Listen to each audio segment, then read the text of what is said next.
Good morning to all. Welcome once again in 28th World Education Summit. Moving on with our next session, we have industry's presentation by Anis Bangia, co-founder Opendoor Education. And the session topic is the danger of amazing lectures. Welcome, Anis, in 13th World Education Summit. I'm just sending over the virtual dice to you. You can start the session, and at the end, I'll come up with the Q&A of this session.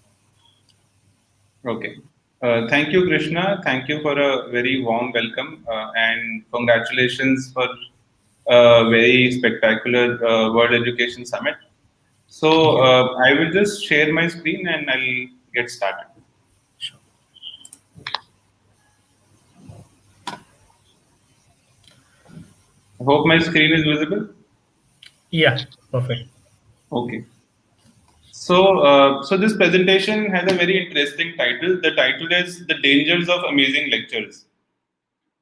And a lot of studies have been conducted on the usefulness of lectures. So I would be starting by quoting a Harvard study. So the study went like this. What the Harvard researchers did was that they took a batch of students and they divided the batch into two parts. In the first 11 lectures, both the batches of classes A and B, they were taught in the exact same manner so that they have the same baseline understanding. After the 11th class, for the 12th to the 15th class, class A was taught by a professor who taught spectacularly well. He taught very well, explained everything very well. And the other class, class B, the professor did not teach much. He only gave challenging questions, projects, and he allowed children to collaborate, think on their own, and take their own time in solving questions. So there was a marked difference between class A and class B. One had an amazing lecture, and the other had children thinking on their own. So what happened after that? Now, after the 15th class, after this was over, children were asked, did you enjoy the class or how much did you enjoy the class? So in class A, children reported that they enjoyed the lecture. In fact, many of them said that our lectures and classes should be exactly in this manner. We loved this. They also said that we think we really understood very well. In class B, children had to struggle on their own. So compared to class A, they enjoyed the classes less. So this was the result of the question. As you can see, in class A, where there was a professor teaching amazingly well, children reported a higher enjoyment than class B. After that, both the classes were given an MCQ test and they were given the same set of questions. When they were put to the test, which class do you think did better?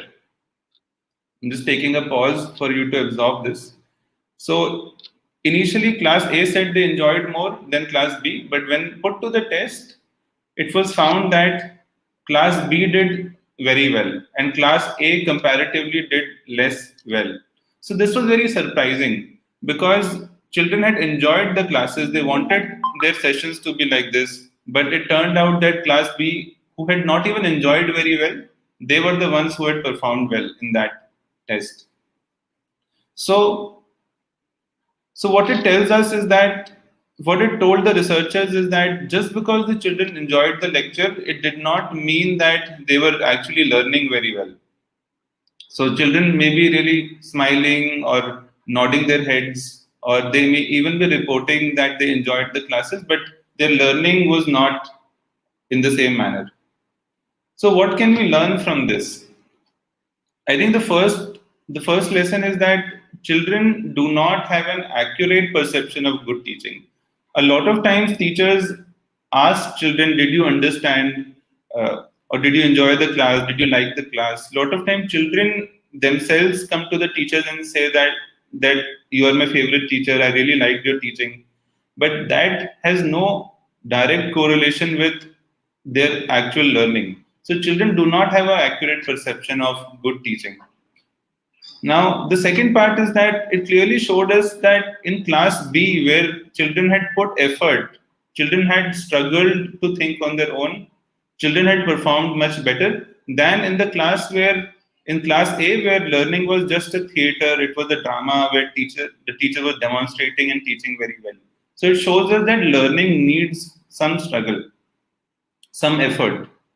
So what is the conclusion from this? How can we implement this in our lesson plans for the schools who are attending this? So I think many teachers include stories in their lesson plans. They also give a good explanation or a lecture. They also show videos, which is quite common, not just within school but outside school. Many edtech companies teach using videos.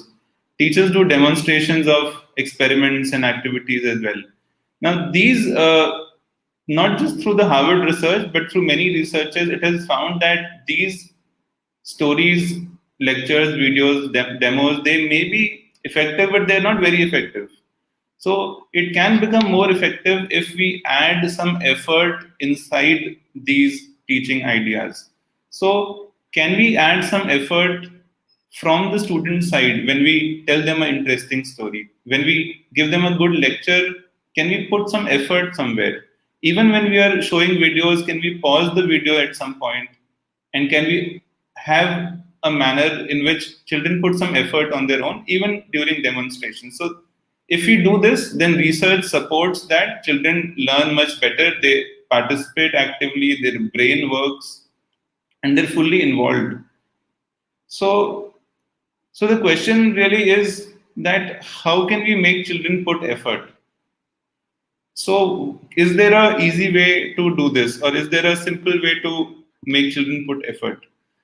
And I think one of the ways which Opendoor involves in its programs is good questions. So we think that if we help schools involve good questions along with their teaching, as a part of their teaching, then children will learn much better. Let me show you examples of what do I mean by good questions, because questions is something that teachers also ask. So here is an example of a good question. The question is, which bed would be the most comfortable bed? And I'll just take 5 seconds pause for you to assimilate this question. Now you can see this man who's sleeping in a certain position, and we have to choose the bed that would be the most comfortable bed when he sleeps in this position. Now, if the audience is looking at it, I would think that many of you are thinking the wooden bed, because the wooden bed, the wooden material is typically softer. So you might think this is the answer. But if you look carefully at the surface, something interesting is happening on the iron bed. Here, if you see the shape is exactly the same shape as the shape of the body of the man. So when he sleeps on this iron bed, his body will exactly match with each point of the iron bed, and that would mean that his weight will be so well distributed that he will feel extremely comfortable. On the wooden bed, his body will be touching only at selected points because it's a flat bed, and therefore it will not be that comfortable. So the correct answer is iron bed, and it's a good question because it helps children understand pressure very well, and it is a good question to ask while you teach pressure. So this was one example. Another example I find it very interesting is that uh, there is a mom who, in this case, has thrown a ball towards her son, and the question is, which are the forces acting on the ball? So this is what the mom has done. She has thrown the ball, and the ball is moving towards the sun. So the options are: is it only gravitational force that is acting on the ball at this moment? Is it the muscular force of the woman which is acting on the ball, or is it both gravitational force and muscular force that are acting, or it is none of them? So no force, none of these two forces are acting, and that is the option number D. So I will give you a few seconds to think about it, about 5 seconds. Now, when I've asked this question to several people, I have found that The most common option is option number C. Lot of children, lot of people, teachers, school leaders, even children, they feel that the gravitational force is acting, and that is why the ball is going down. Something must be pulling it down. But they also feel that there is a force from the woman that is also acting on the ball, because that is how the ball is moving forward. Otherwise, how will the ball move forward? So the actual answer is, it is only the gravitational force. The muscular force is no longer acting. The muscular force of the woman was acting when she released the ball, but it is no longer acting on the way. But if you think it is C, it is a very good answer, because Aristotle, the great philosopher teacher, used to think in this exact manner. When you throw things or when you release things, your force is still acting on the ball. So when we have put this question into the lesson plans of several schools, we have seen a lot of learning happening just by putting this question in the middle of teaching, because it exposes a lot of misconceptions in children, and it also teaches children something new just with one question. I'll just move on to another question. This is a very interesting question. Let us say a man goes to Jupiter. Although this is a hypothetical question, it will never happen in the near future. The question is, if a man wearing spectacles lands on Jupiter and if he is feeling pain on his nose, then what could be the reason for this? I'll just take a pause here. And meanwhile, if any of you has any questions or any comments, you can always put it in the chat window. So the question I will repeat is that the man who's wearing spectacles lands on Jupiter, or he's standing on Jupiter, and he feels pain on the tip of his nose. In fact, at the point where the spectacles are landing. Question is why? So the answer is that Jupiter is a large planet and it has a very high gravitational force. It will pull everything towards itself with a much higher force than at the Earth. So not just so when the spectacles which are normally light for us on Earth, they will suddenly become extremely heavy and they will pinch on the nose. Our nose could even bleed. It could be so bad. In fact, our shirt, the watch, the belt, the shoes, everything will be pressing us down with a much higher force. Now, this again, when teachers are teaching gravitation, it's a very good question to ask, because it's an interesting question. It puts children into an unfamiliar situation and it teaches something new just with a question. So these are some examples of good questions. I will cover two more questions. So in this question, we are asking, what is the girl eating? Is she eating an apple or is she eating electrons? So it may seem like a weird question. Uh, the question is, what is the girl eating? She's taking a slice from the apple or she's eating a bunch of electrons? So the answer is both actually. The apple certainly, but she's also eating a lot of electrons, protons, neutrons as she bites into the apple. In fact, if you understand what an atom is, then you will say that she's not even eating an apple. She's just eating a bunch of electrons, protons, and neutrons. And in fact, this question, if you ask, it's a very weird framing of a question, but that really teaches children something new. It teaches them that everything is made up of protons, electrons, neutrons, not just the apple, our hands, our head, our plants, and everything else. And this is a very good learning. Now, I'll cover one question from mathematics. Some of you might like math, so this is one question. You might remember this, recognize this formula. A is equal to something, something, something. It's a complicated looking formula. It seems quite complicated to many children, but you may recognize this as compound interest. So let me ask the question, what is compound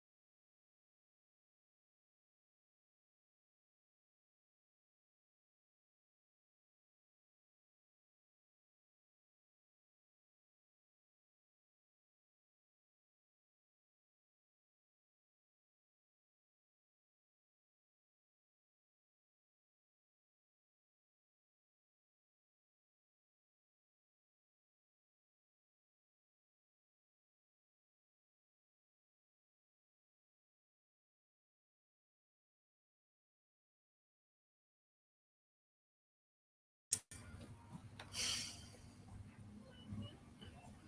Anish, you there?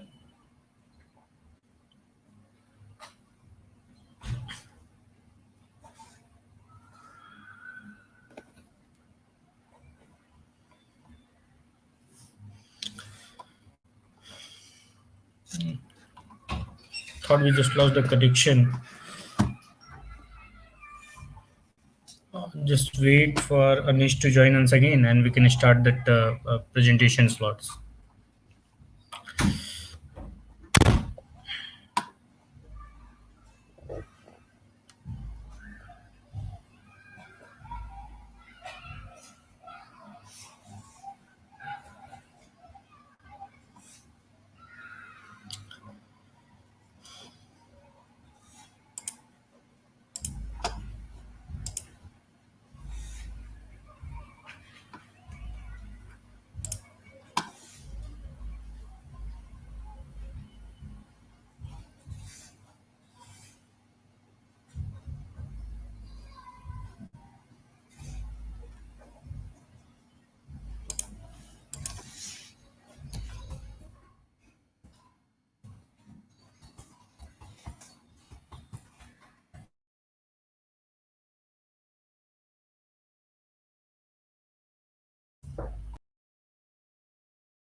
Hi. So, Krishna, just confirm if I'm audible.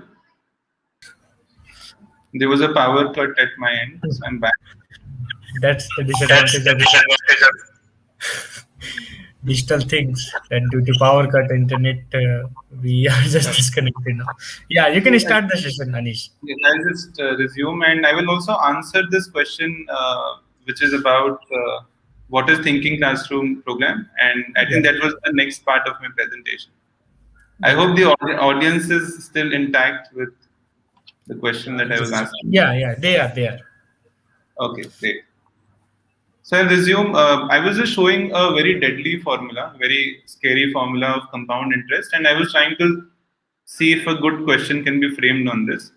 So this question is about a man who likes to run, but he's quite lazy. So he makes a New Year resolution on the 1st of January, and he says that let me start running from 1st of January. I would run 1 kilometer on 1st of January, and then I would only run 1% more every day. So I will run 1 kilometer on 1st January, 1% more on the 2nd of January, then another 1% I would increase next day.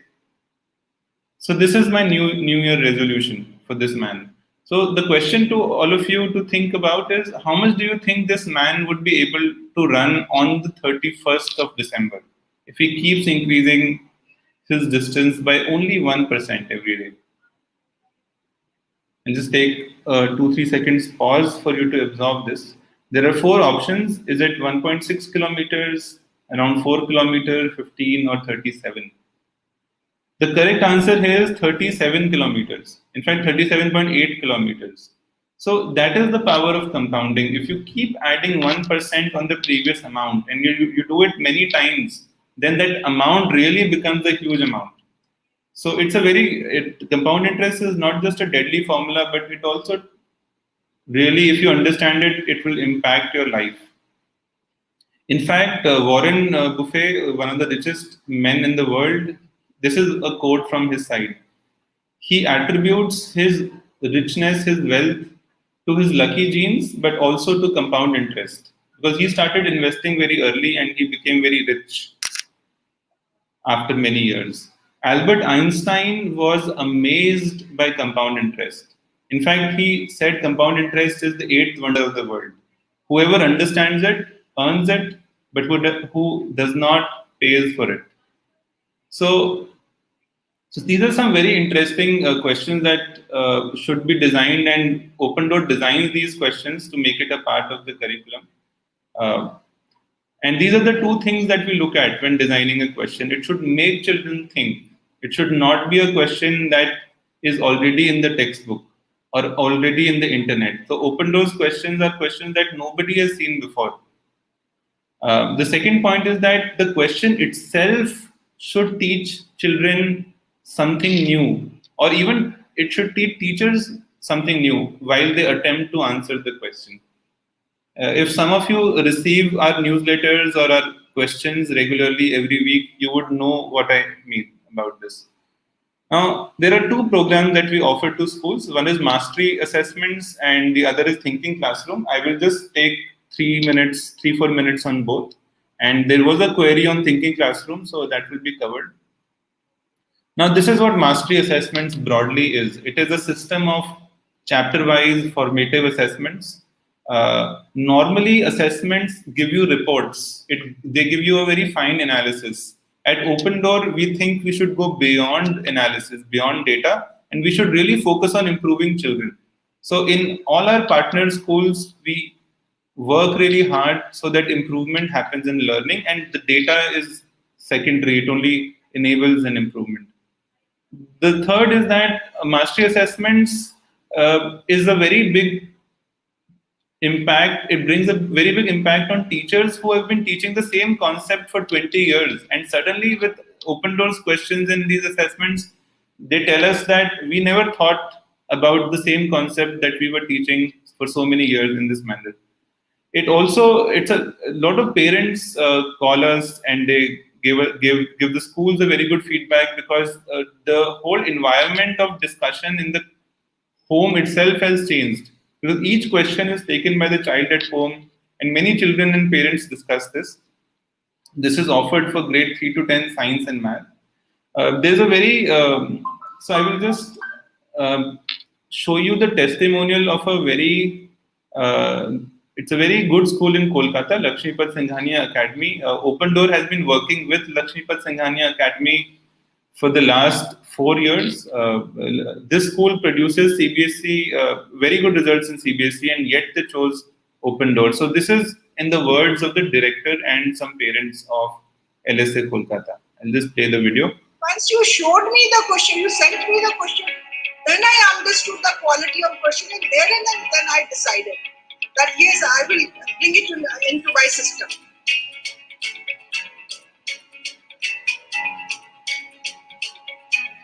I feel that it taught us something, that this is how also the assessment can be taken. I remember that some of the question I have to also think of, okay, this is the correct answer. Why this is not the correct answer? There was some challenging question from fraction distillation of petroleum in class 9. Whereas for Opendoor, even if they have not studied that particular chapter, or even if they are not thorough with the topics which are going to be asked in Opendoor, they are still very happy that no, we're going to understand it and then do it. Opendoor allows the child to think beyond the box and then apply his knowledge, his own knowledge in a real life situation. I'm a science person, so this was my subject, so I could make out the difference. What is the difference between the question that my teachers are making and the Opendoor question? And that has become challenging for teachers also. They are also trying to make those kind of questions now.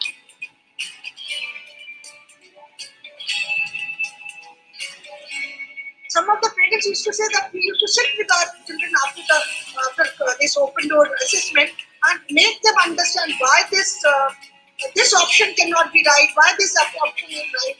So it really, parents also got involved. In that way, he actually goes through the text, say 3-4 times more than what he used to do earlier. And it was more of a self-driven effort.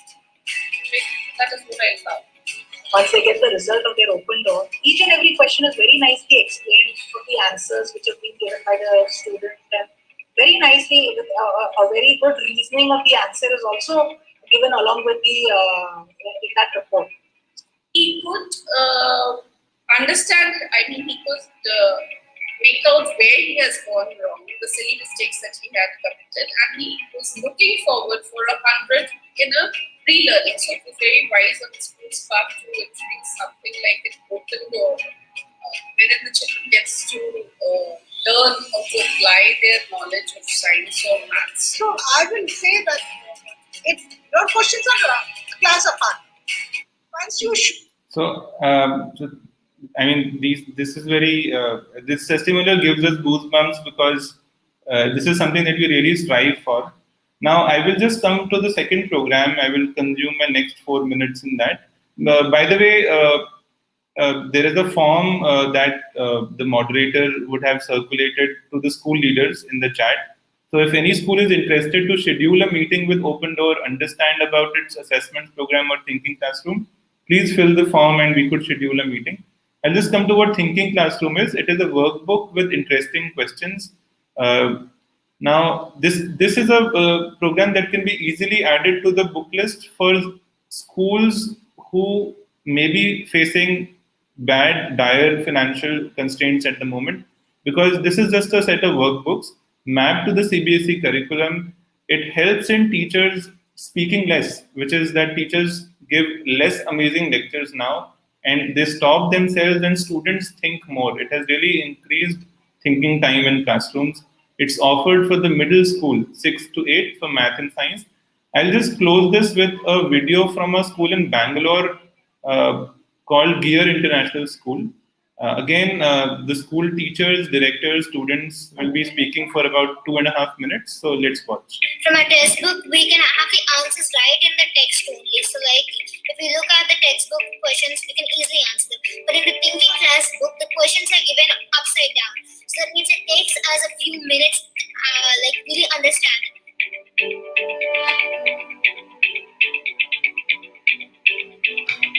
In physics, one of the questions, if I remember, I'm very fascinated by light, reflection, and shadows. So one question was like, when you study a law, even a zero looks like a heart. So that was basically about asking us where the shadow was placed. So that question I found it very interesting. Yeah.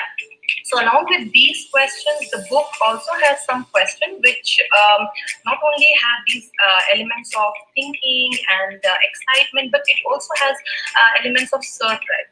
For example, if you see this picture, and if I have to ask you to just guess what would be the topic. So the topic is, I think, the components of food, where we are going to discuss different nutrients, micro, macro, and everything. So if you look at the textbook, it's the basic factual knowledge, right? And if you look at your questions here, they're really, what we try to think and frame. Like, say you are on the moon, will you see the stars twinkle? I mean, it makes, so they have to think.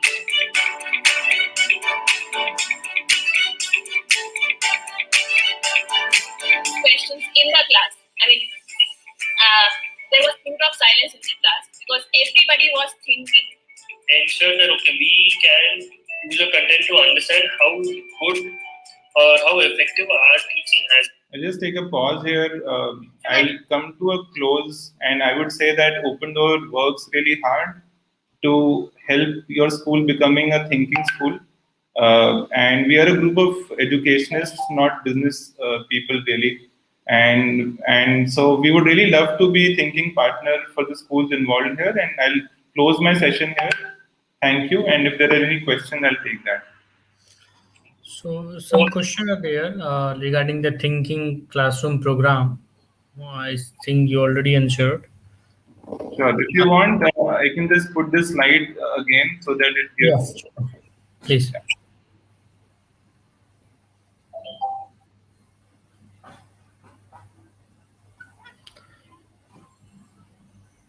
Yes, suitable. Okay. Great. So, any other questions, Krishna? So one more generic question, I suppose this is, how will learning lost due to pandemic can be covered up? So yeah, so certainly the children have lost on learning because online learning is no match for in-person learning. I think a good way for teachers to do would be to start focusing on the conceptual areas, figure out what has lost, to start with. Maybe take a diagnostic test, and then teachers could work on those gaps, and then just teachers need to spend time on the learning gaps. They need to remediate those gaps well. Maybe reassess to check if children have really improved. It's going to be a struggle. I mean, teachers have already struggled a lot in the last 1.5 years, but it needs to continue for some more time, I think. So that's all the question from this session. Thank you, Anish, to joining this session and providing the beneficiary topics. And then this is the speaker certificate to Anish Bangia, co-founder Opendoor Education. Thank you, Anish, to joining Thank this you. session. Thank you, Krishna. Thank you. So we'll with the next session. Will joining us soon. Thank you.